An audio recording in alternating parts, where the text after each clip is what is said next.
Next thing we're going to do, which is the really big one for me, is what we call bouncing. Okay, bouncing. Once I've made this chord and I've been practicing and I kind of decide how I like it, maybe I like these fingers, whatever, right? What I want to do now is I want to look at my guitar and really focus in and concentrate on what it looks like, what it feels like.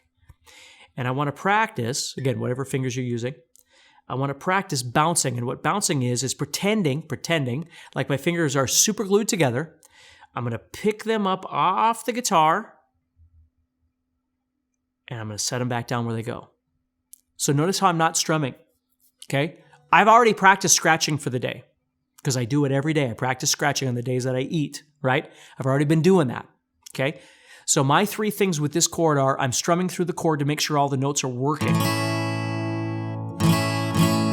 I'm picking through to make sure all the notes are working. And now I'm not even strumming at all. I'm just focusing on the chord itself. And I'm practicing bouncing. I'm picking my fingers up and I'm setting them back down exactly where they need to go. And I'm training my hand to make this chord over and over and over. So please understand, human nature is, how fast can I do it so I can be done with it? That's what human nature tends to be. Okay, that isn't what this is. I don't care how fast you can go. It has nothing to do with that. I'm concerned with how accurate you are. Okay? When I hear an A chord, I see it in my head. If I wanted to make an A chord, I'm looking at my guitar right now. Notice how my hand is on my lap. I want A. What I do is my hand comes up, and as soon as my hand leaves my lap, or leaves my leg, okay, it makes the A chord shape. I've already made the shape. All I need to do is set it down. That's a huge difference between lifting my hand up, going to the guitar, and now trying to figure out how to make that chord.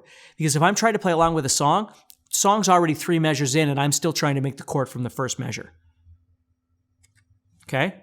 So you've got to get used to being able to make this as one motion. If I want A, here it is. And I set it down, and I'm done.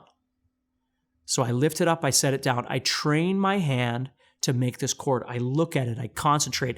I shut off the TV, I shut off the phone, I get off Facebook, whatever it is, and I'm focusing on making this A chord because the A chord will never go away. I don't care what kind of music you play. The A chord will always be there, okay? It's one of the most important chords you can learn how to play. So I've got to learn how to do this. Okay, so I practice bouncing it, lift up, set it down over and over and over. I might do bouncing for 5 minutes or 10 minutes, right? Just practicing over and over and over.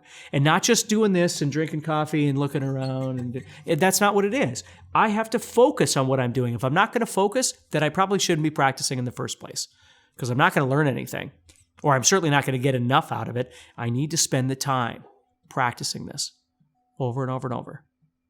Okay? Does that make sense? So that's what I want you to do with this A major chord, or practice all of those elements, okay? When you're feeling pretty good with that, again, it doesn't need to be exact by any means, but once you get the idea, come on back and we're going to keep going.